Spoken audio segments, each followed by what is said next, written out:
Elian did not cry when they took him. He was 16 years old, standing in the front hall of his father's house, with a single cloth bag at his feet, and he did not make a sound. The men who came were not rough. They were polite, even. They wore gray coats with silver buttons, and they carried paperwork. That was what Elian remembered most clearly later. Not the faces, not the cold morning air coming through the open door, but the paperwork. Neat stacks of it, signed and stamped and sealed. His father's name was at the bottom of every page. His father had not come downstairs to say goodbye. Elian picked up his bag and followed the men in gray coats out to a waiting cart, and the door closed behind him with a soft final click that he felt somewhere deep in his chest. He had been born the third son of Aldrich Voss, a merchant who dealt in grain and lumber and anything else that turned a profit along the northern reaches trade routes. Aldrich was not a cruel man in the way that people used the word cruel. He did not raise his voice often. He did not make threats. He simply had a way of looking at Elian, or rather, of not looking at him, that communicated everything clearly enough. Elian's two older brothers, both alpha, were the sons Aldrich introduced at dinner tables and trade meetings. Elian was the one who helped in the storeroom and kept the household ledgers and stayed quiet in corners.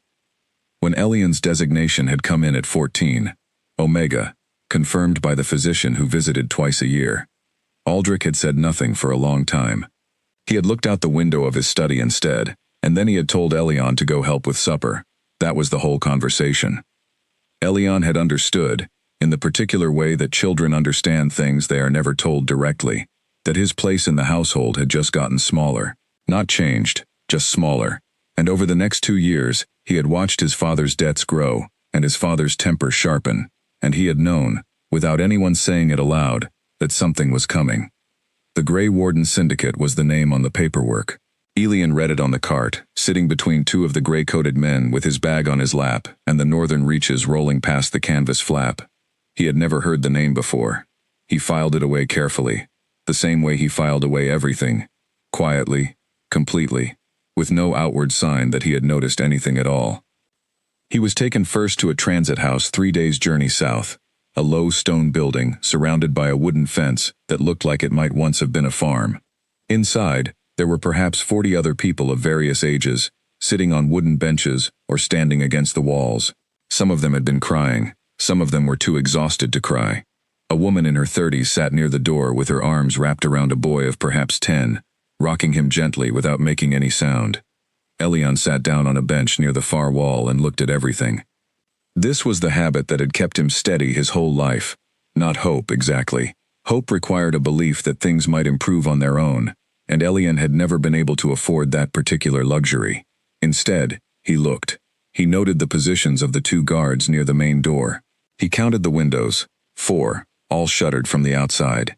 He observed the timing of the meal deliveries and the shift changes, and the way the guards spoke to each other when they thought no one was paying attention. He was always paying attention. The man in charge of the transit house was named Doric Hayne, and he was the most dangerous kind of dangerous man, the kind who was comfortable.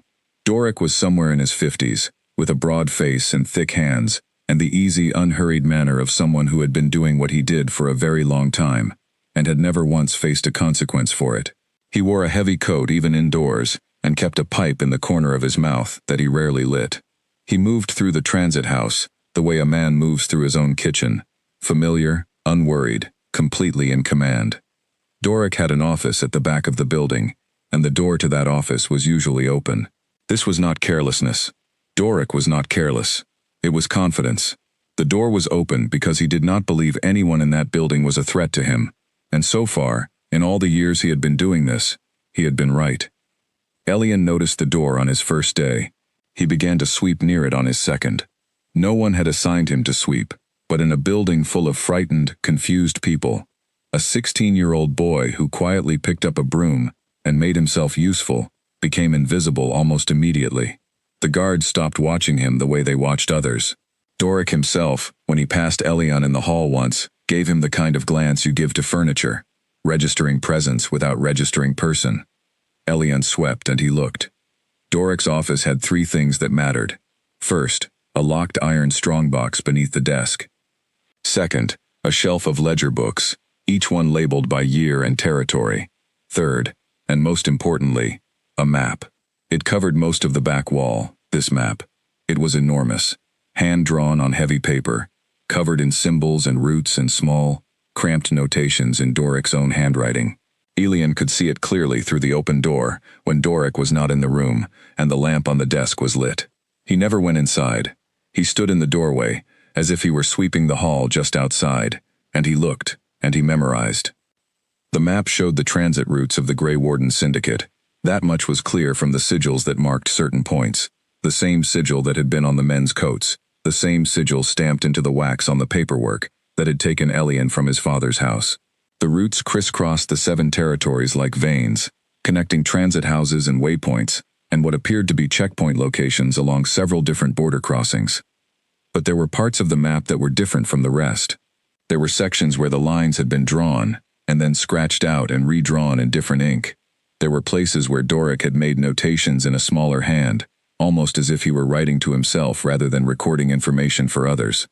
And there was one section, a band of territory in the northeast, running between the Karath borderlands and the old Ashvale mountain range, that was marked not with the Syndicate's usual sigil, but with a long red line, hand-drawn and slightly uneven, like a wound that had been cut and then stitched and then cut again. Elian did not know what the red line meant, not yet, but he memorized its position, its start point and its end, the small notation beside it that read simply, "Safe through," and he memorized everything else on that map, night by night, hour by hour, building it piece by piece inside his memory, like a structure assembled in the dark. He had always had this ability.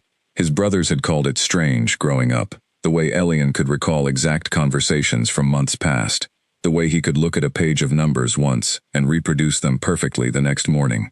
His mother, who had been gentle and careful and had died of a winter illness when Elian was 9, had called it a gift. His father had called it unsettling. Elian had simply called it useful, and he had spent his whole life making use of it. He spent 17 days in the transit house. In those 17 days, he memorized the map completely, not just the main routes and the major waypoints, but every scratch and correction, every ink blot and margin note, every road that had been drawn and then abandoned. He memorized the scar lines the same way you memorize the face of someone important, not for any immediate purpose, but because something inside him knew that one day the details would matter. On the 18th day, 2 men in a covered wagon arrived and took Elian and 11 others south. He did not look back at the transit house as the wagon pulled away. He did not need to. The map was already inside him, every line and scar and red-marked border, folded into the architecture of his memory, like a letter hidden in the lining of a coat. The journey took 9 days. They stopped twice at waypoints that Elian recognized from the map, a farmhouse outside a place called Dern's Crossing, and a stable yard on the edge of a town whose name no one told them. At each stop, Elian watched and noted, and added to what he already knew. The Syndicate system was not random. It was organized, even efficient, built by people who had thought carefully about how to move people across distances without attracting attention. This made it dangerous.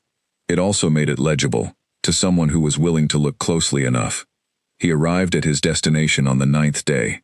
The Voss house had been a merchant's home. The place Elian was taken to was not. Lord Cassius Wren's estate sat at the edge of the Karath borderlands, a region of flat, frozen ground and persistent wind that seemed to have no warmth anywhere in it, regardless of the season. The estate itself was large and practical, no unnecessary decoration, no softness in its lines.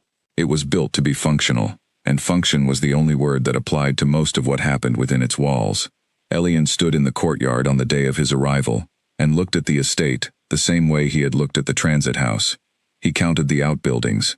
He noted the positions of the guards at the outer gate. He observed the way the household staff moved, the rhythms of their day, the small hierarchies of who deferred to whom and why. A woman named Mrs. Clare, who managed the household, looked Elian over with the brisk efficiency of someone who categorized things quickly and rarely revised her conclusions. She decided he would work in the records hall. This was not a kindness exactly. The records hall was cold and poorly lit, and the work was tedious. But it was, Elian knew from the moment she said it, exactly where he needed to be. Because records halls held information, and information, held carefully and used well, was the most powerful thing in the world. He began work the next morning, and within a week, it was clear to everyone in the estate that the quiet young Omega from the north was exceptionally good at his job. He organized filing systems that had been in chaos for years. He cross-referenced documents that no one had thought to connect. He worked without complaint, and without asking for anything beyond what he was given, and he absorbed everything around him the way dry ground absorbs rain. But every night, before he slept on his narrow cot in the small room he had been given, Elian closed his eyes and went through the map. Every route, every waypoint, every scar. The red line in the northeast, hand-drawn and slightly uneven, that said, "Safe through." He did not yet know where the red line led, but he was going to find out. He was going to find out because he had already decided, on the night of his first day in the transit house, that he was not going to spend his life inside the syndicate's roots. He had decided it quietly and completely, the way he decided most important things, without drama, without announcement, with the steady, patient certainty of someone who understood that the difference between a plan and a wish is the quality of the preparation. He was 16 years old, and he had just begun. Outside the estate, the wind moved across the Karath borderlands in long, cold sweeps that made the windows rattle in their frames. Elian lay on his cot in the dark and traced the red line in his memory. Northeast, 40 kilometers, safe through. And he thought about the boy who had not cried when they took him, and he thought about the map on the wall of Doric Haynes' office, every scar and correction and margin note, and he understood something that most people in his position would not have understood. He was not helpless. He had been taken, yes. He had been traded, yes. But they had never searched his mind, and his mind was where he had put everything that mattered. They had taken his home. They had taken his name from the household records. They had handed him to a man who saw him as a line item in a ledger. But they had left him in a room full of documents. And they had let him memorize the map.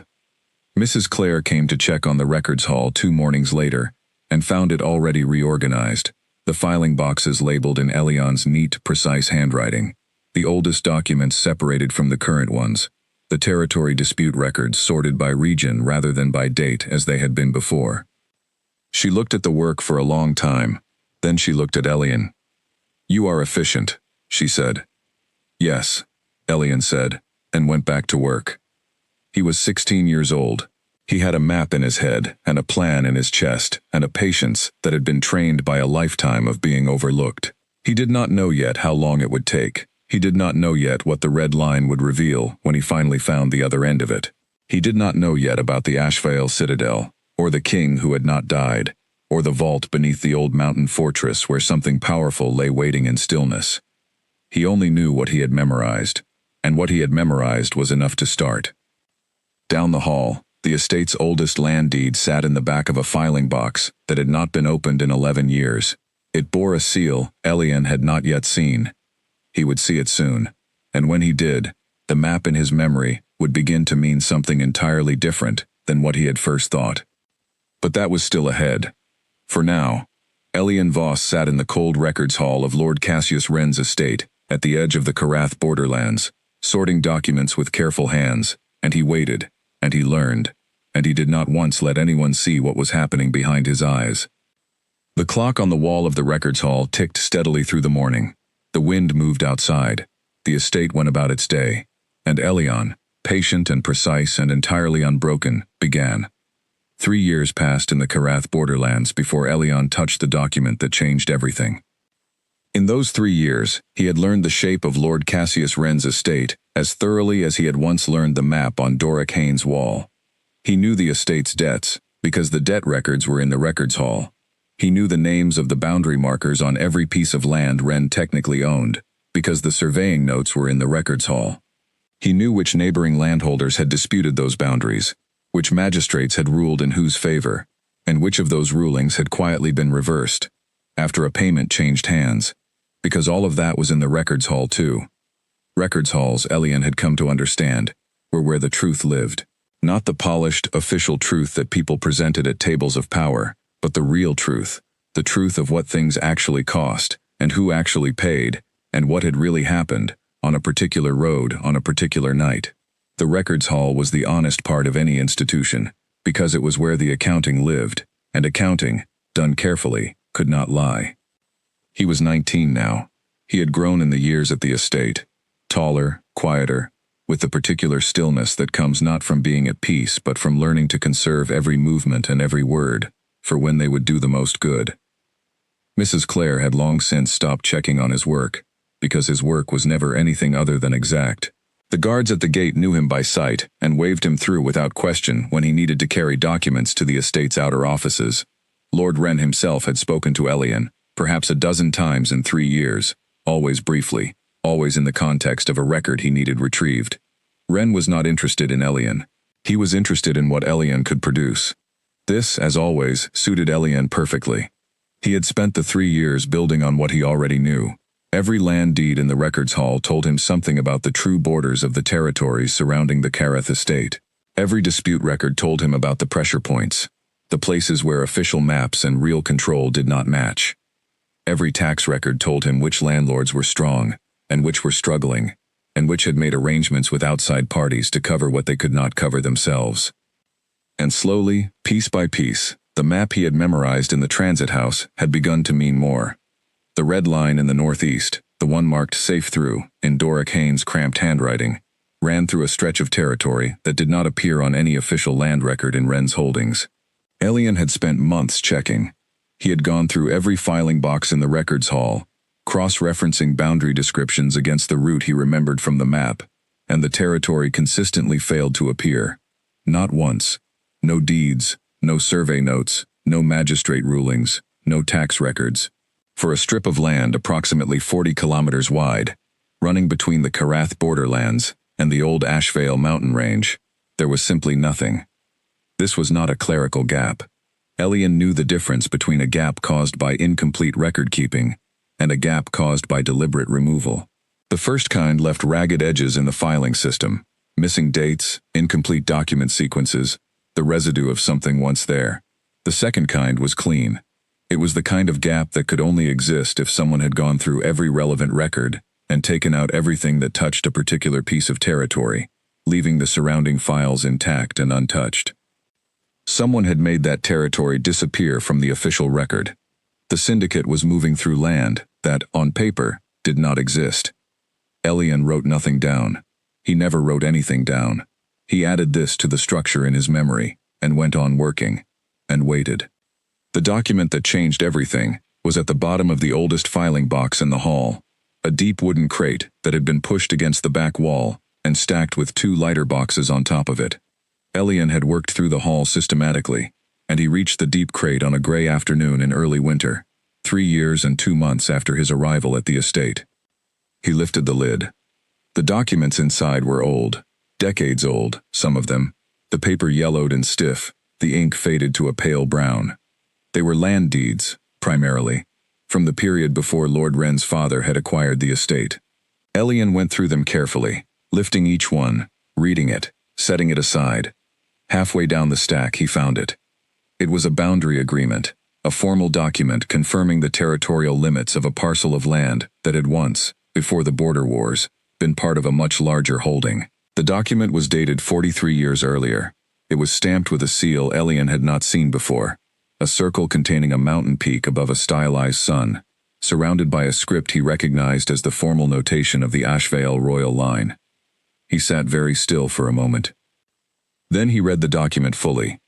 The Ashvale royal line was the oldest Alpha bloodline in the 7 territories. Everyone knew the name, in the same way everyone knew the names of mountains and old rivers, as something that had always been there, part of the permanent geography of the world. The Ashvale kings had controlled the northeastern territories for 5 generations before the border wars had ended their formal rule. The last king, Calder Ashvale, had gone to war to defend his family's lands and had not come home. The official story was that he had died in the final campaign. But the boundary agreement in Elian's hands bore the Ashvale seal on a document that had been filed not with historical records, but with current estate documents, property use agreements, maintenance contracts, active land claims. It was buried at the bottom of a crate that had not been touched in decades, but it was not archived, it was filed, which meant someone, at some point, had considered it still relevant. Elian read the document twice more, carefully. Then he set it face down on the table beside the other documents he was cataloging, and he continued working through the box. 3 documents further down, he found a letter. It was short, handwritten, and unsigned. The paper was the same age as the boundary agreement. The handwriting was formal, precise, the kind of script that came from an expensive education. It was addressed to no one by name, just the word Stewart at the top, which suggested it had been intended for the estate manager of the time. The letter confirmed receipt of a payment in exchange for the maintenance of a boundary marker on the northeastern edge of the Wren landholding, and instructed the steward to ensure that the marker's position was reported accurately in all future surveys, but that no documentation of the arrangement be filed anywhere other than the secure estate box. Elian looked at the deep wooden crate. He was sitting in the secure estate box. He read the letter again. The boundary marker it referenced was on the northeastern edge of the Wren landholding. The same edge that Elian's map memory told him ran parallel to the red line, the syndicate's hidden corridor, the one marked safe through. The Wren estate had been paid to maintain the accurate position of a boundary marker on the edge of territory that someone wanted kept invisible, a territory that bore the Ashvale seal, a territory that the Grey Warden Syndicate was using as a transit corridor. Elian placed the letter down beside the boundary agreement. He sat in the cold records hall for a long time, not moving, while the connections formed themselves in the ordered structure of his mind. He was not someone who rushed conclusions. Conclusions reached too quickly broke under pressure, and he had no margin for error. He went through everything he knew, slowly and completely, and he let the pieces find their arrangement, the way you let sediment settle in water, patiently, without interference. The territory in the northeast had once belonged to the Ashvale Royal Line. The border wars had disrupted Ashvale control. Calder Ashvale had not come home from the last campaign. The official story was death, but the boundary agreement bore the Ashvale seal and had been filed as a current document, not a historical one. Someone connected to the Ashvale line had been paying the Wren estate for accurate survey reporting on the northeastern boundary as recently as 43 years ago. And the Grey Warden Syndicate, a trafficking network large enough to operate across 7 territories, was using the same stretch of northeastern land as a hidden corridor. You did not hide a corridor through territory, unless someone with authority over that territory had agreed to let you use it. And you did not use territory that belonged to a dead king, unless you were confident the king was not going to object. Elian stood up from his chair. He walked to the records hall window and looked out at the flat, frozen ground of the Careth borderlands, gray under a winter sky. The syndicate had access to the Ashvale corridor. That access required cooperation from someone who had either inherited or seized control of Ashvale land rights. But no new claim had ever been filed. Elian would have found it in the records, which meant the access was informal, unofficial, the kind of arrangement that existed only in private agreements and buried letters in old estate boxes, which meant it could be challenged. But challenging it required evidence of the original claim, and evidence of the original claim required understanding what had actually happened to the Ashvale line, not the official story of a king who died in a war, but the real story, the one that had left documents still being filed as current nearly half a century later. Elian had learned everything there was to know in this records hall. He had reached the edge of what these documents could tell him. The next piece was somewhere else. He went back to his work and gave no outward sign of what was sitting in his chest, not excitement exactly. Something more precise than excitement, a calibration. A sense of the shape of the thing he was building toward, not yet fully visible but real, the way you know a structure exists before you have seen all of it, simply because the parts you have found so far are too deliberate to be accidental. That evening, after the records hall was closed and his room was dark and the estate had settled into its nighttime quiet, Elian lay on his cot and went through the map again. He went through it with new understanding this time, laying over it everything he had learned that afternoon. The red line, the seal, the letter, the payment, the boundary marker at the northeastern edge. He went through all of it, and when he was done, he lay still in the dark and understood something that made the next step of his plan become clear. The hidden border was not just a transit corridor. It was a theft. Someone had taken Ashvale territory, quietly, informally, without ever filing a formal claim, and handed it to the syndicate to use as they wished. And whatever had happened to Calder Ashvale, whether he was dead or simply gone, no one with the power to dispute that theft had ever come forward to dispute it. Which meant the theft was still happening, which meant it could still be stopped, But stopping it required finding the truth about Calder Ashvale, and finding that truth meant leaving the records hall. Elian began planning his departure that night. He was 19 years old, and he had 3 years of the estate's rhythms memorized in perfect detail. He knew which guard came late to the morning shift. He knew which lock on the outer gate had been repaired once and never properly reset. He knew the estate's seal. He had used it 100 times on outgoing correspondence, and he knew how to reproduce the press of it in wax, because he had watched it done so many times that his hands knew the motion independently of thought. He began. In the estate's supply room, behind a shelf of leather-bound ledgers, there was a jar of iron gall ink that had been used for the estate's official documents since before Elian arrived. He began mixing a different kind of ink in his room at night, a mixture of ash from the hall fireplace and a thin cooking oil he took in very small amounts from the kitchen, combined in precise ratios until the consistency matched what he needed. He tested it on a scrap of lining fabric from the hem of his spare coat. The marks it made were dark and permanent, and thin enough to be read clearly under lamplight. He was not going to write out a map on paper. Paper could be found and read and traced. He was going to write it on the inside lining of his coat, in lines so small and precise that only someone who already knew the map would know what they were looking at. Every night, for the next several months, he added a piece of the map to the coat's lining. He worked from memory with the sureness of someone copying something they had read 1,000 times, and the result, when it was done, was not a reproduction of Doric Haynes' wall map. It was better. It was corrected, cross-referenced with everything he had learned in the estate's records hall, annotated in his own hand with the connections that Doric himself might not have understood. The red line ran northeast, across the inside of his coat, slightly uneven, exactly as it had been on the wall in the transit house. Safe through. He was going to find out what was at the end of it. Elian left on the 43rd day, after he began planning. He had not chosen that number. It was simply when the conditions aligned. The late guard, the slow thaw that made the outer yard soft enough to walk without a sound, the outgoing supply cart that left an hour before dawn on that particular morning. He had been watching and waiting for the alignment, and when it came he recognized it without hesitation, and he moved. He wore his coat. He carried nothing else of weight. He had taken a small amount of preserved food from the kitchen over the preceding 2 weeks, in quantities too small to be noticed as individual losses.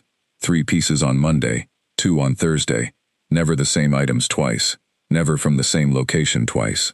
He had wrapped the food in a cloth and kept it inside the lining of his second coat, which he left folded on his cot when he went. He left the second coat as a small, deliberate message to himself. I did not take everything. I left something behind. I will not be traveling that way anymore. The outer gate's broken lock gave with exactly the resistance he expected. It needed a particular angle of pressure, held for 3 seconds, and then the mechanism released without noise. He had practiced the motion in his memory so many times that his hands did it without instruction. The gate opened. He stepped through. The yard behind him was empty. The Karath borderlands spread ahead of him in the pre-dawn dark, flat, frozen, enormous. There was a road to the east that the estate's supply carts used, and he did not take it. He took the narrow track to the north, the one that connected the estate to a series of small waypoints that Elian had identified from the records hall's transport documents. The track was not on any official map. He knew it was there because someone had once ordered fencing materials delivered along it, and the delivery receipt had found its way into the records hall filing system. He was 22 years old, and he was free, and he walked north through the darkness with the cold settling around him, and the map pressed against his chest, and 43 days of planning behind him, and he did not feel victorious. He did not feel afraid. He felt precise. He felt like a person who had finally been given access to the tool they had always known how to use. The first 3 days were the hardest. He had underestimated the wind. He had estimated the temperature ranges from the estate's maintenance records, which described the cost of heating the buildings throughout the year, but maintenance records did not capture the particular quality of a borderlands wind, the way it came in horizontal, finding every gap between your clothing and your skin, making the cold feel personal. He walked with his head down and his coat pulled close, and he counted his steps and did not stop moving. On the second day, he found the first waypoint, a shepherd's shelter that appeared on no official map, but that the delivery receipt from the estate had described as a landmark. It was a low stone structure, barely large enough to stand in, but it blocked the wind, and there was a small iron brazier inside, with a handful of old fuel bricks still stacked beside it. He lit the brazier with the fire-making kit he had taken from the estate's kitchen stores, and he ate a portion of his preserved food, and he slept for 4 hours on the stone floor, with his coat wrapped tight around him. He slept deeply and without dreams, because he was exhausted, and because people who sleep deeply in difficult conditions have generally made peace with where they are. On the morning of the 3rd day, the wind dropped, and the territory ahead of him began to change. The flat frozen ground of the borderlands gave way slowly to something rougher. Land that rose and fell in shallow ridges, with patches of pine forest in the low places. The road that crossed this territory was marked on the estate's delivery maps as a secondary route, and it was not heavily used. Elian saw 3 carts in 2 days, and each time he stepped off the road into the tree line and waited until they had passed. He was not running from the estate. He had calculated the risk of pursuit and judged it low. Lord Wren was not the kind of man who spent resources chasing what was already gone. The syndicate was a different calculation. If the transit house had reported his destination and the estate had reported his departure, the syndicate might have standing orders about escaped individuals in their system. But Elian had not been entered into the syndicate's formal register. He knew this because during his 3 years in the estate's records hall, he had seen the intake document that had accompanied his arrival, a simple transfer receipt naming him as merchandise in a private sale between Aldrich Voss and a syndicate representative. He had not been given a registration number. He was not in the official system, which meant no one had a formal record of him to trace. He was, to the syndicate's paperwork, a private arrangement that had been concluded. This gave him a narrow window of invisibility. He intended to use it fully. On the 9th day, the landscape changed again, and he knew from the map inside his coat that he was entering the outer edge of the territory marked by the red line.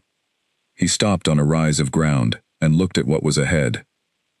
The terrain here was different in a way that was immediately visible even to someone who had never studied cartography. The land below him was a wide, shallow valley running northeast, with a ridge of higher ground on both sides. It was, if you knew what you were looking for, the topography of a natural corridor, the kind of geographical feature that traders and soldiers had used for centuries, long before roads were built, because it protected movement on both flanks and allowed relatively fast travel through difficult country. The Ashvale territory, the hidden border. Safe through. Elian stood on the rise for a long time. The wind was cold and the sky was white, and the valley below him was quiet. He could see no movement, no guards, no wagons, no signs of the syndicate's presence. He had not expected to see them. The syndicate moved at night, according to the timing notations on Doric's map. Daytime in the corridor was empty, because using it during daylight hours would risk visibility from the ridges above. He climbed down into the valley and began walking northeast. On the inside of his coat, the red line ran in exactly the direction his feet were taking him. He traced it in his mind as he walked. 40 kilometers, give or take, based on his estimation of the scale. 40 kilometers to the other end of the hidden border, to whatever was at the other end of the red line. He walked for 6 days through the valley. On the 4th day, it snowed. Not a light flurry, a proper snowfall, heavy and sustained, the kind that reduced visibility to arm's length. He sheltered in the tree line for hours, waiting it out, eating sparingly, keeping the coat pressed against his chest. When the snow slowed enough to see, he kept walking. He was not going to stop. He had come too far, and prepared too carefully, and memorized too much to stop because of weather. On the 6th day, the valley began to narrow, and the ground rose steadily, and the pine trees gave way to bare rock faces, and ahead of him, barely visible through the late afternoon haze, he saw the first stone structure. Then more structures. A wall, a gate, a citadel built into the mountain itself. Elian stopped walking. He stood in the cold, and he looked at what was ahead of him, and he felt, for the first time since the door of his father's house had closed behind him, something that he could not immediately categorize. Not triumph, not relief, something quieter than either. Recognition. He had memorized a map. The map had led him here. Whatever happened next, the map had been real, and his memory had been right, and he had walked 40 kilometers through a hidden border to find something that the world did not know still existed. He adjusted his coat and kept walking. The Ashvale Citadel was not a ruin. That was the first thing that surprised him. From the outside, from a distance, it might have looked abandoned. The stone was old, darkened by decades of mountain weather, and there were no lights visible in the towers. But as Elian came closer, he began to see the details that told a different story. The outer wall was maintained, not lavishly, not visibly from any angle that would draw attention, but maintained. The mortar was intact. The gate hinges were oiled. The pathway leading to the entrance had been cleared of the accumulated debris that would have covered it if no one had passed this way for years. Someone was here. Not many people, but someone. He reached the gate and stopped. For a long moment, nothing happened. The wind moved around the citadel's old stone. The sky above was heavy and gray. Then a narrow window in the gatehouse opened, and a voice came down from it. A woman's voice, flat and watchful. "State your name and purpose." Elian looked up at the window. "My name is Elian Voss," he said. "I walked here from the Karath borderlands. I have information about the Grey Warden Syndicate's use of Ashvale territorial land rights, and I have documentation evidence that the sale of those rights was conducted without legitimate authority." Silence. "I am also," Elian added, because honesty had always been the most efficient approach. "Cold, underfed, and in possession of a coat that I would like to eventually stop being afraid someone will find." Another silence, longer this time. Then the sound of a bolt being drawn back, and the gate opened. The woman who opened it was somewhere in her late 50s, with the straight-backed, unhurried bearing of someone accustomed to authority. She wore practical clothing, a heavy dark coat, leather gloves, boots with thick soles. She looked at Elian with the kind of careful assessment that veterans gave to things they had not decided about yet. Her name, Elian would learn later, was Commander Nora Vale. She had served the Ashvale household for 32 years. She looked at the young Omega standing outside the gate, frost on his coat, steadiness in his eyes, 6 days of travel weather in the lines of his face, and she said nothing for a moment. Then she stepped back and let him through. "Tell me," she said, "everything." He did. He talked for the rest of that day and into the evening. Commander Vale sat across from him at a plain wooden table in the Citadel's small receiving room, and she listened to everything without interrupting. The transit house, the map, the 3 years in Wren's records hall, the boundary agreement with the Ashvale seal, the unsigned letter, the payment receipts, the red line through the hidden corridor, and the 43 days of planning, followed by 43 days of walking. Elian laid it out in order, precisely, not embellishing and not reducing, and the commander sat with her hands flat on the table and her eyes on him, and she did not move. When he finished, the room was quiet for a long time. "You have the map in your memory," Vale said finally. "Yes. And on the inside of your coat?" "Yes. You walked through the corridor without the syndicate's knowledge. It was daytime. Their transit schedule is nocturnal." Vale looked at him steadily. "You know their transit schedule." "I memorized their timing notations, yes." She was quiet again. Then she said, "How old are you?" 22. She appeared to consider this. Then she stood up from the table. "Come with me," she said. She led him out of the receiving room and down a passage that curved along the interior of the Citadel's main structure. The building was old and thick-walled, the kind of construction that was built to last centuries rather than decades. The passage was lit with oil lamps set into the stone at regular intervals, and as they walked, Elian noted the doors they passed. Some open, some closed, some sealed with mechanisms that were clearly more recent than the surrounding stonework. Vale stopped at a staircase that led downward. "What I am about to show you," she said, "is not generally known. Not in the territories, not in the capital, not even to most of the people who have maintained this building for the past 11 years. "All right," Elian said.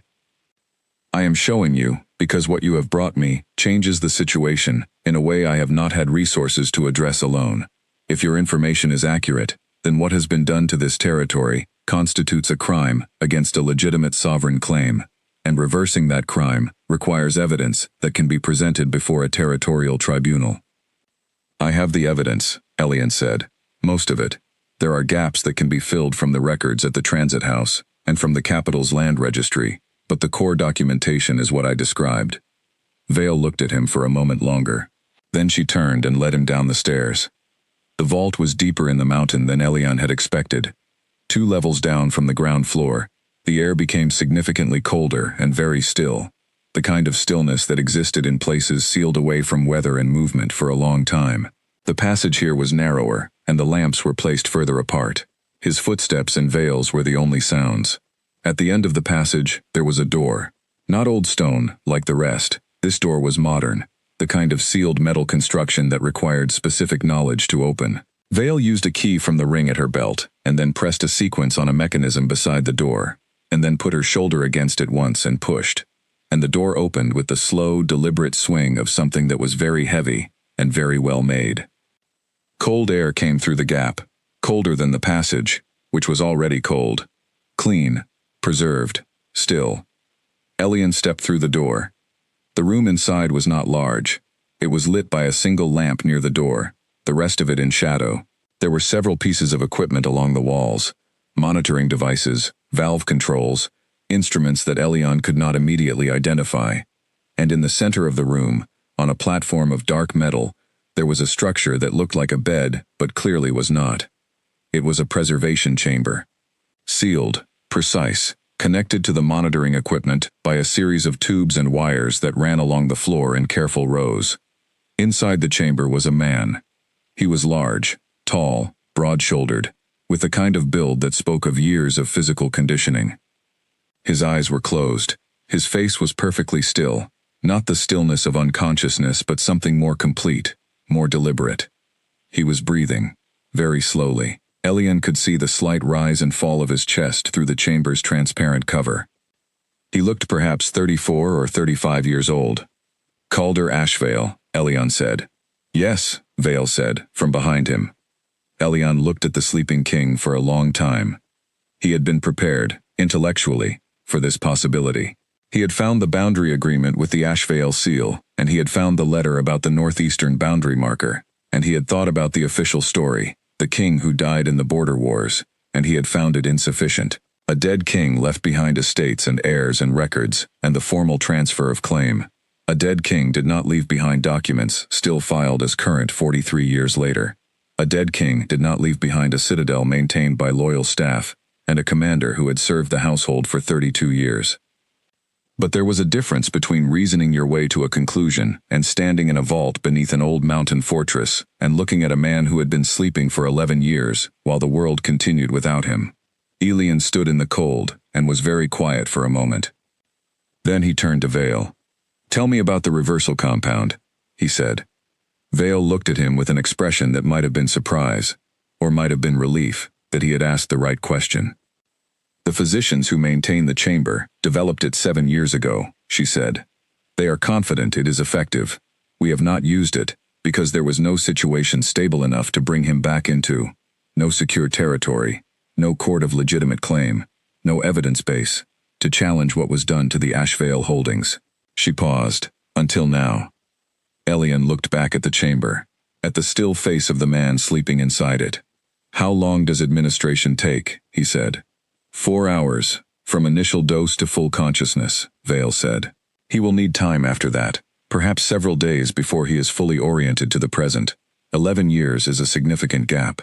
He'll manage it," Elian said, with a certainty that surprised him slightly, given that he had never met the man.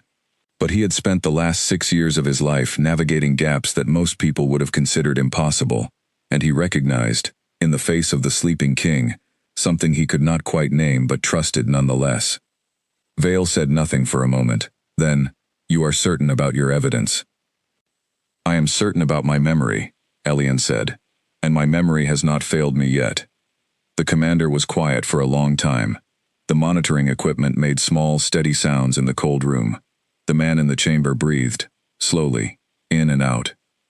"I will call the physicians," Vale said at last. She went back through the door. Elian stayed in the vault. He looked at the sleeping king, and he thought about the map. Every route and waypoint and checkpoint and correction. Every scar on Doric Haynes' wall that he had memorized in a transit house at 16 years old. He thought about the red line running northeast, and the 40 kilometers of hidden territory, and the boundary agreement with the Ashvale seal at the bottom of a crate in a cold records hall. He thought about the 43 days of planning, and the 6 days of walking through a corridor no one was supposed to know about, following a line no one had erased from his memory, because no one had thought to look there. He had followed the map to its end. The end was here. Calder Ashvale breathed in the cold and the stillness, in, out, patient and preserved, waiting for a world that had moved on without him. And Elian Voss stood in the vault and waited for the physicians, and for the first time in 6 years, he felt that the thing he was building toward was almost visible. Not yet complete. There was still much ahead.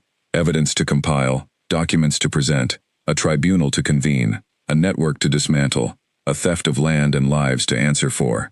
None of it was going to be simple, and none of it was going to be fast. But the sleeping king was going to wake up. And when he did, Elian was going to be standing there with everything he had memorized, and everything would begin. The physicians arrived within an hour of Vale's call. There were 3 of them, all older, all moving with the practiced efficiency of people who had been maintaining a precise and demanding responsibility for a long time. Their names were Dr. Fenn, who was in her 60s, and had the focused manner of someone who never wasted a word, Dr. Parr, who was quieter, and checked the monitoring equipment before speaking to anyone, and a younger assistant named Wren, who had clearly been trained by the other 2, and moved exactly as they moved.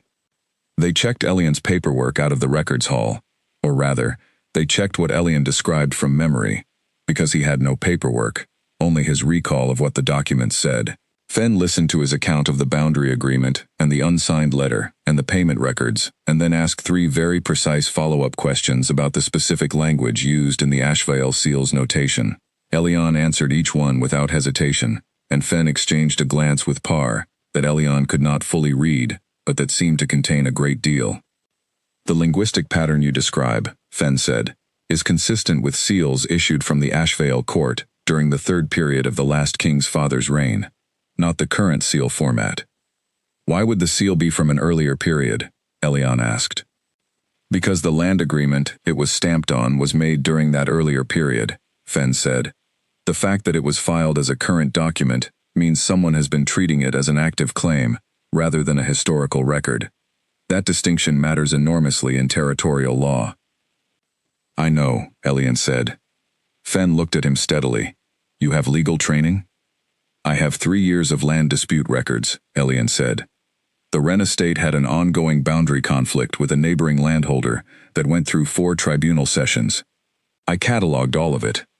That is, Fenn said, after a brief pause, an unusual education. I had an unusual situation, Elian said. She said nothing more on the subject, which he appreciated. The physicians began their preparation of the reversal compound at 9 in the evening. Elian sat in the corner of the vault and stayed out of the way, watching without appearing to watch. The old habit, the one he had practiced since 16 years old in the transit house. He observed the compound's preparation, the sequence of components, the careful temperature control, the monitoring adjustments that Parr made to the chamber's equipment in advance of the administration. He was not going to use this information for anything. He simply could not stop himself from learning. At 11, the compound was administered. The change in the chamber was not dramatic. There was no surge of movement, no sudden noise. The monitors shifted their readings in small increments, and the chamber's internal temperature began a very slow, very controlled rise, and the breathing that had been so slow it was barely detectable became fractionally less slow. The physicians watched the monitors and made notes and spoke to each other in low voices, and the vault was otherwise quiet. Elian sat in his corner and waited. He had been told 4 hours, and 4 hours was what he waited. He did not sleep, though his body wanted to. He had slept in worse conditions and stayed awake for longer reasons, and this reason was, by any measure, sufficient. Commander Vale returned to the vault at the 2-hour mark and stood near the door. She did not speak to Elian, and he did not speak to her. They were both, in their different ways, people who were comfortable with silence. At the 4-hour mark, the physicians began to step back from the chamber, and Fenn looked at Parr and gave a small nod, and Parr reached past the chamber's frame and released the seal mechanism, and the cover lifted. The man inside breathed differently, deeper, more present. His hands moved first, fingers curling slightly, as if testing grip. Then his head turned, just slightly, and his brow contracted, the particular expression of a person returning from a very long distance, finding the light too sharp and the world too immediate. Then his eyes opened. They were gray, clear, sharp, fully present in a way that surprised Elian, who had expected a longer transition from stillness to waking. They moved immediately, to the ceiling, to the physicians, to Vale at the door, and then, with the unhurried directness of someone who was already assessing rather than simply seeing, to Elian in the corner. He held Elian's gaze for a moment. Then he looked at Vale. His voice was rough with disuse, but steady. "How long?" he said. 11 years and 4 months, Vale said. He closed his eyes for 3 seconds. When he opened them, whatever he had done in those 3 seconds was finished. "Who is he?" he said, with a tilt of his head toward Elian. "His name is Elian Voss," Vale said. "He walked here from the Kareth borderlands through the northeastern corridor. He found us because he memorized a map 6 years ago." Calder Ashvale looked at Elian again. "Tell me," he said, "everything." Elian looked at the man in the chamber, someone who had been held in perfect stillness while 11 years moved around him, who had woken to find the world changed in every direction, who had asked in his first conscious minutes not where he was, or how long, or whether he was safe, but who this person in the corner was, and what they knew. He stood up from his chair. "There is a great deal," Elian said. "Start at the beginning," Calder said. Elian started at the beginning. He described the transit house and the map and the 3 years in the records hall and the documents at the bottom of the crate.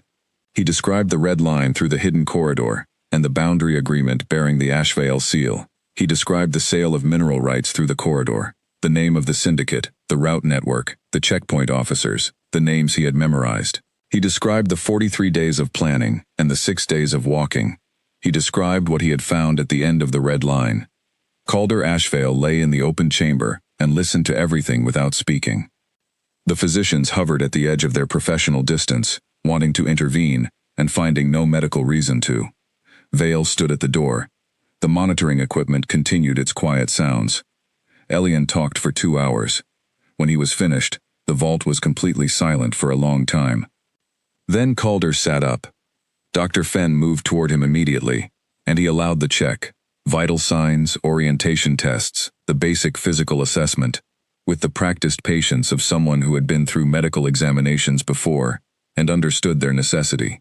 He answered the physician's questions clearly and correctly, and when they were satisfied, they stepped back. He swung his legs over the edge of the chamber platform and stood. He was taller than Elian had estimated, standing, not dramatically, but enough to matter in the small space of the vault. He moved carefully, with the awareness of someone testing systems they had not used in some time, but steadily. He looked at Elian. "You walked 40 kilometers through a corridor the Syndicate uses as a transit route," he said. "Alone, in winter." "Yes," Elian said. "And you did this because of a map you memorized at 16 years old." "Yes." "In a transit house," Calder said, "where you had been taken." "Yes." He was quiet for a moment. "How many routes does the Syndicate currently operate?" "From what I memorized, 14 primary routes across 6 territories," Elian said. "The northeastern corridor is the most significant, because it is the only one that crosses territory with a legitimate prior sovereign claim. All the others pass through land that has either been formally abandoned or purchased through legitimate channels. The northeastern corridor is the exception." "Because it is Ashvale land," Calder said. "Yes." He looked at Elian for a long moment. The gray eyes were very steady, not cold exactly, but precise. The eyes of someone who was not going to be managed and was not going to pretend. "You have been carrying this for 6 years, Calder said. Elian did not answer that. It was not a question that needed answering. Calder turned to Vale. The evidence he described, the boundary agreement, the letter, the payment records, those documents exist in the Wren Estate Records Hall? As of approximately 8 weeks ago, yes, Elian said. Lord Wren does not know their significance. He has never opened that filing crate. We need those documents, Calder said to Vale. I know, Vale said. And we need legal representation before the Territorial Tribunal. The Syndicate will not concede their access to the corridor without a challenge they cannot simply overrule. This has to go through legitimate process. He looked at Elian. Your documentation gives us the basis to file the challenge, but the challenge needs to be filed by someone with recognized standing. An Ashvale heir, Elian said. Yes. Calder looked at him steadily. I am the last direct member of the Ashvale line.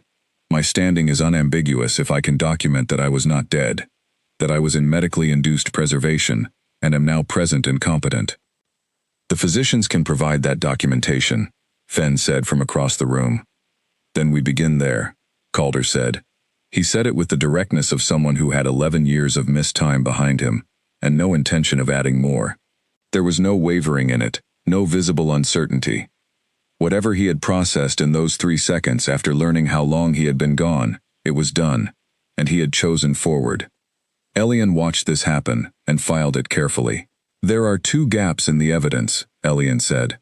I can describe the transit house's map and routes from memory, but to submit that as sworn testimony, I will need a recognized legal status that gives my word, standing before the tribunal. Calder looked at him.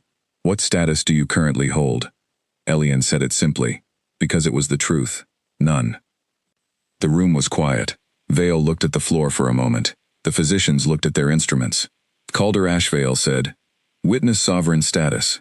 That hasn't been used in 400 years, Vale said carefully.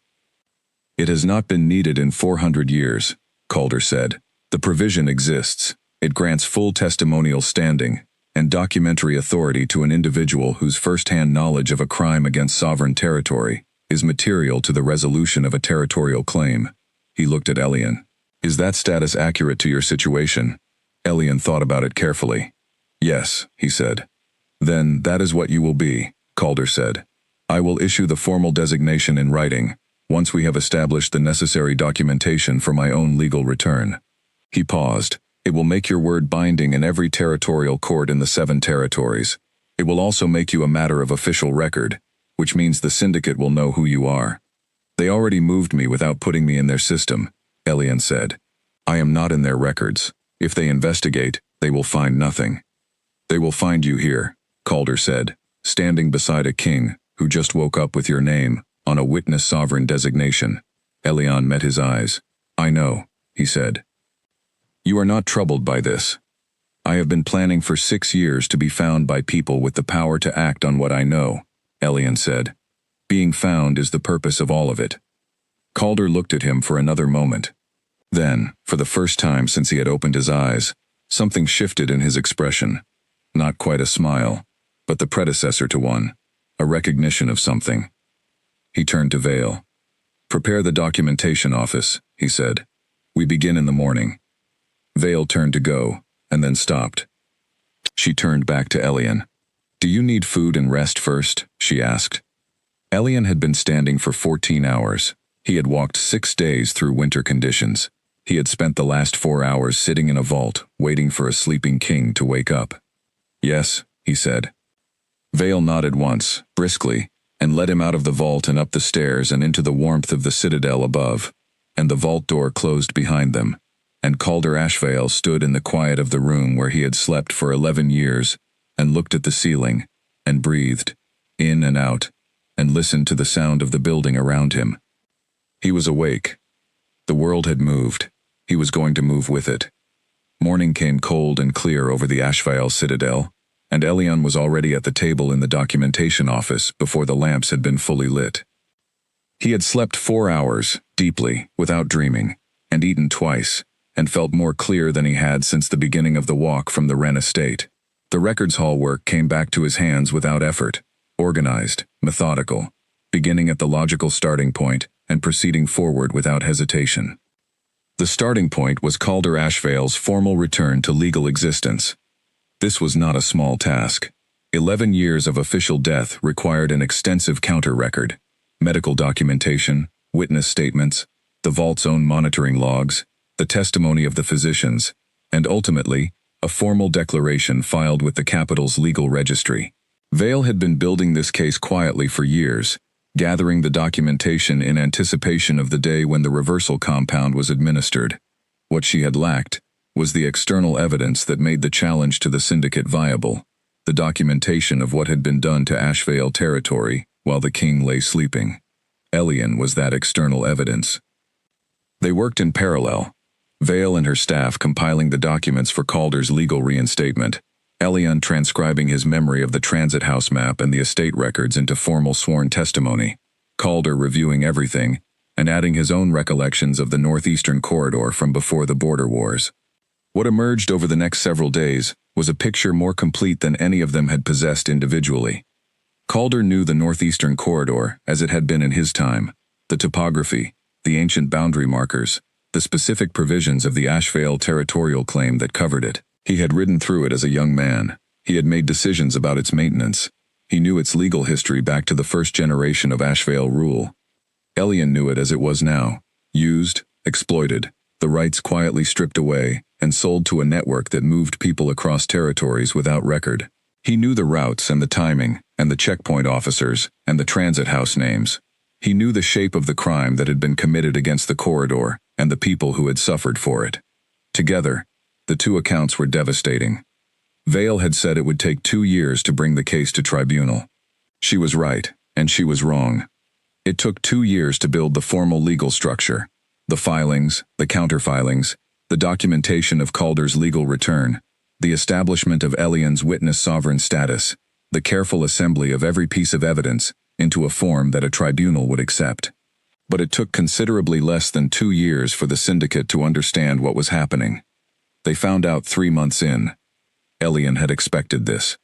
The moment Calder's formal return was filed with the Capitol's registry, it generated a record, and records, as Elian knew better than most, were read by people with reasons to read them.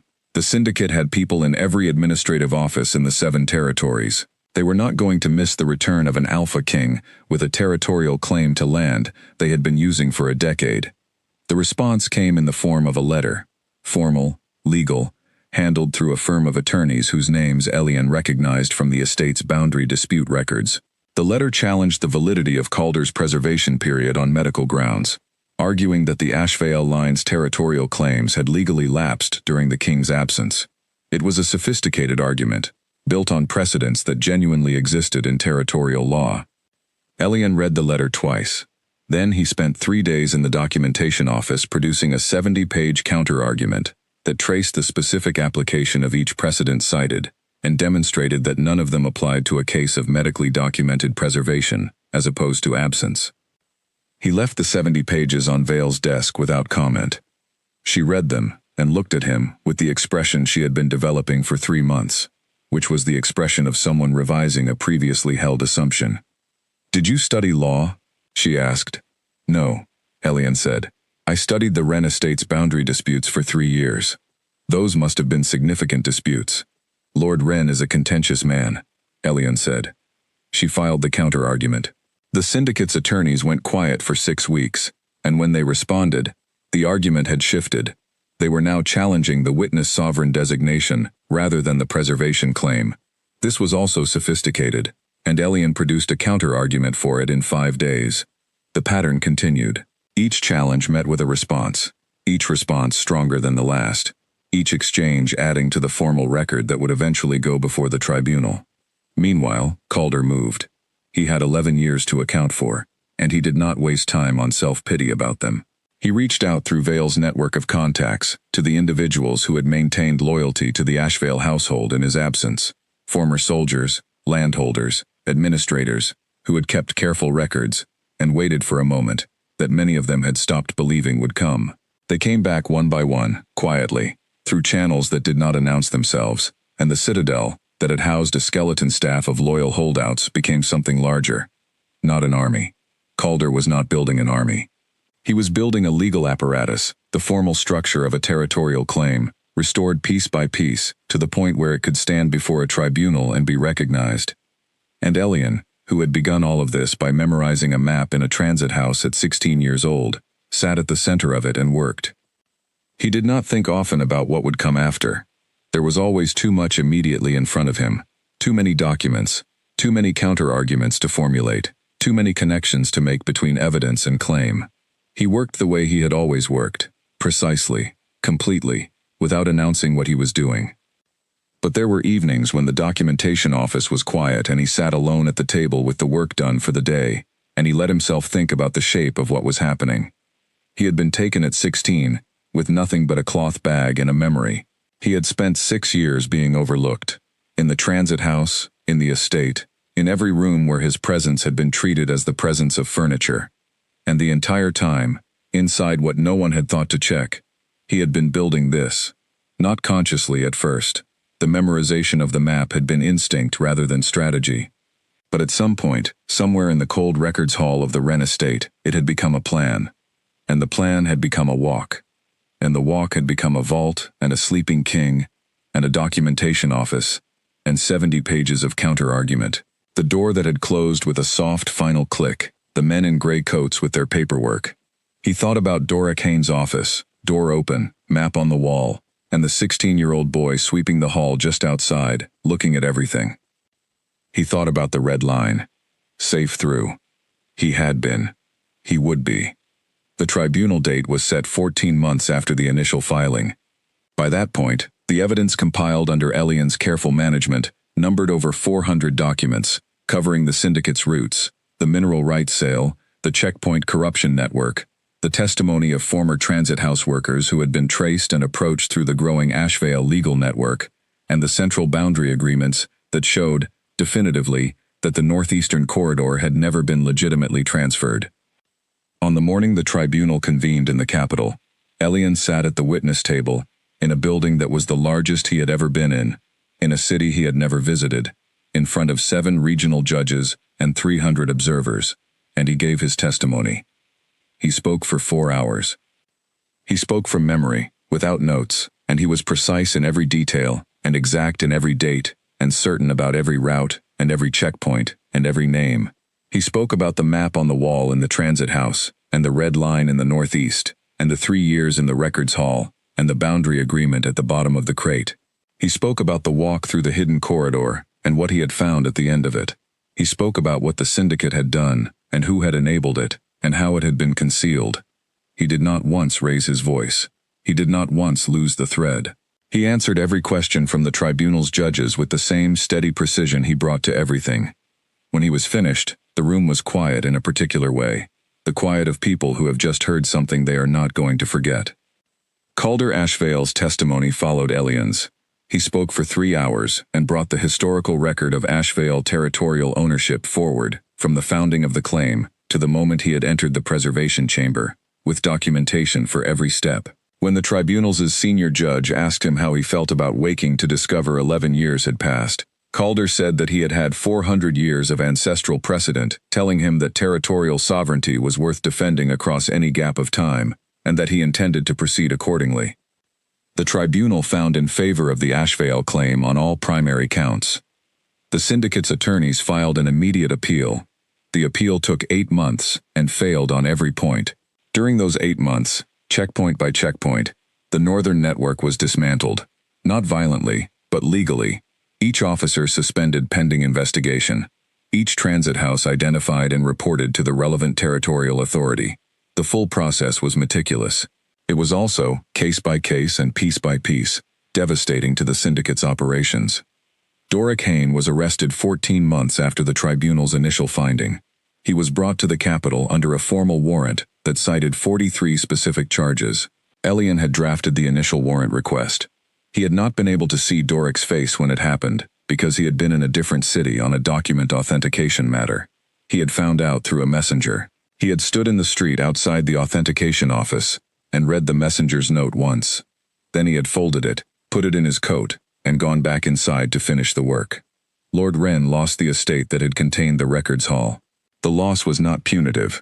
It was legal, the natural consequence of the estate's documented participation in concealing the boundary agreement and maintaining the marker for the syndicate's benefit. Vale arranged for the records to be transferred in their entirety to the tribunal's archive. The deep crate with the boundary agreement and the unsigned letter was the first box to be catalogued when the records arrived. Elian authenticated every document in person. The day the last warrant was served was not, from the outside, different from any other day. It was a clear morning in late summer, with the kind of light that comes clean and horizontal through high windows, and Elian was in the documentation office at the Citadel when Vale came in and set a paper on the table in front of him. He picked it up. He read it. It confirmed that the final enforcement action had been completed, that the last named officer of the Grey Warden Syndicate had been brought before the relevant territorial authority, and that the northeastern corridor had been formally reinstated as Ashvale sovereign territory with all associated rights and protections. He put the paper down. He sat in the quiet office for a while. Then he stood up and walked out of the office and along the passage and up the stairs and out into the Citadel's upper courtyard, where the mountain air came in clean and cold from the peaks above. He stood there for a while. He was not sure what he had expected to feel at this point. He had spent so long inside the work, so many years moving from one task to the next, one document to the next, one counter-argument to the next, that the end of it felt abstract in a way he had not anticipated. He had imagined, when he thought about it, that the conclusion would feel large, that there would be something dramatic about the moment when the thing he had been building toward was finally complete. Instead, it was a clear morning, and a paper on a table, and the mountain air, and what he felt was small and specific. Not small in a diminished way, but small in the way of things that are genuinely, completely themselves. He stood in the courtyard and breathed the mountain air and thought about Dora Kane's map, and the 16-year-old boy who had swept the hall just outside the open door, and the 6-year-old plan that had carried him from a transit house in the south, to a vault in the mountains, to a documentation office, to a tribunal hall, to this courtyard. He had memorized every scar on the slaver's map. Every scar had mattered. He heard footsteps on the stone and turned. Calder came across the courtyard in his usual unhurried way. Not slow, but measured. The kind of walk that indicated a person who had made decisions about their own pace and held to it. He stopped beside Elian and looked out at the mountain peaks. "Vale told me the last warrant was served," he said. "Yes," Elian said. "How do you feel?" Elian considered the question honestly. "Quiet," he said. Calder nodded. He did not say anything else for a moment, which was one of the things Elian had come to appreciate about him in the 2 years since the vault. He did not fill silence just to fill it. "What do you want now?" Calder said. Elian looked at him. "Not what the territory needs," Calder said. "Not what justice requires. What do you want?" No one had asked him that question before. He was aware of that in a way that was clear and specific, the way the details of maps were clear and specific. Not painful, just true. His father had not asked it, the Wren estate had not asked it, the tribunal had not asked it, though they had needed his testimony, and his documents, and his 400 pages of evidence. He thought about what he wanted. He thought about the walk through the corridor, alone, in winter, with nothing but his coat and his memory, and 43 days of preparation behind him. He thought about the deep satisfaction of that, not the destination, but the walking itself, the sense of moving through difficulty with the right tools in the right hands. He thought about the records hall and the way the work had felt when it was going well, when the connections emerged from the documents like a structure becoming visible. He thought about the vault, and the man he had found there, and the 2 years since. "I want to stop running," Elian said. Calder looked at him for a long moment. The gray eyes were as direct as they had always been, unmanaged, present, entirely themselves. "Then don't," he said. Elian looked at him. He looked at the mountain peaks. He looked at the Citadel's old stone walls, dark and thick, built to last. He looked at the courtyard where he was standing, the same mountain air, the same clean light, and he understood that this was not a destination in the way he had been picturing destinations, a fixed point where the movement stopped. It was a place where one kind of movement ended, and another kind could begin. He had spent 6 years walking towards something. He had arrived, and he had arrived not empty-handed but full of the evidence that had brought down a network, full of the legal structure that had restored a sovereign claim, full of every document and counter-argument and sworn testimony that had made the tribunal possible. And there was more work ahead, not the same work, not the running, not the surviving, not the patient endurance of being overlooked, but work, real, specific, demanding work, the kind that used everything he had. He had been asked what he wanted, and the honest answer was that he wanted to keep working on things that mattered. And he was standing in a citadel that had just had its sovereignty restored, and was now facing the enormous task of rebuilding what 11 years of dormancy had eroded, in a territory that was full of people who had come home, because a sleeping king had woken up. There was, by any reasonable measure, a significant amount to do. The records network in the Karath borderlands is still incomplete, Elion said. The tribunal's archive has the Wren estate documents, but the adjacent holdings were never fully surveyed. There are at least 3 land claims in the outer boundary zone that could be challenged on similar grounds to the corridor dispute if someone went through the records carefully enough. Calder looked at him with the expression that was the predecessor to a smile. You have been thinking about this already, he said. I am always thinking about it, Elion said. Calder was quiet for a moment. Then he said, the documentation office could be expanded. The legal apparatus we have built for the tribunal case is substantial, but applying it to the broader boundary work will require more staff and a more organized system. The filing structure I developed during the case can scale, Elion said. It would need some modification for ongoing land claims work, but the core system is functional. Then modify it, Calder said. You know what the work needs better than I do. Elion looked at him. This was the thing about Calder Ashvale that had taken time to fully understand. Not the authority, which was self-evident, and not the directness, which was immediately obvious, but the quality behind both of those. He was someone who recognized what people were good at and gave them room to do it. He did not try to manage capability he could not match. He had woken up from 11 years of absence into a world that had moved without him, and he had not spent his energy trying to assert control over things other people were handling well. He had found the gaps and filled them with his own particular strengths, and he had let Elion fill the gaps that were Elion's. It was, Elion thought, a surprisingly rare approach in people with power. There is also the matter, Calder said, more carefully, of the individuals who were moved through the corridor before its operations were shut down. The tribunal has record of the routes and timing, but locating the people who passed through requires a different kind of investigation, one that is detailed and methodical, and that will take a long time. Elion had been thinking about this too. The syndicate's register, the one I was not in because I was a private arrangement, covers a specific period, he said. There are 2 years before that period where the records have gaps. Those gaps can be cross-referenced against the transit house intake logs if we can access the original records before they are sealed in the tribunal archive. Can you access them? I helped prepare the transfer documentation, Elion said. The authentication copies are still in the office. Calder looked at the mountain peaks, then he looked at Elion with the gray eyes that were always completely present. You should not have to do this work, he said. What was done to you was wrong. You should not have to spend your years correcting the consequences of what was done to you and to others. Elion was quiet for a moment. I know, he said. But I also know what the records look like and how to read them, and how to find the people who need to be found. And someone needs to do it. Yes, Calder said. So it might as well be me, Elion said. He said it simply, not with resignation, and not with false heroism. He said it as a statement of practical fact. The kind of practical fact that his life had prepared him for, in specific and detailed ways. Calder was quiet for a moment, then, not alone. Elion looked at him. The work you have done for the past 2 years, Calder said. You did it alone, because the situation required it. That situation is different now. The Citadel is staffed, the legal apparatus is built. There are people here who are capable, and who are committed to what we are doing. He paused. You do not have to memorize everything and carry it alone. Elion was quiet. He had been carrying it alone for so long that the habit of it had become invisible to him.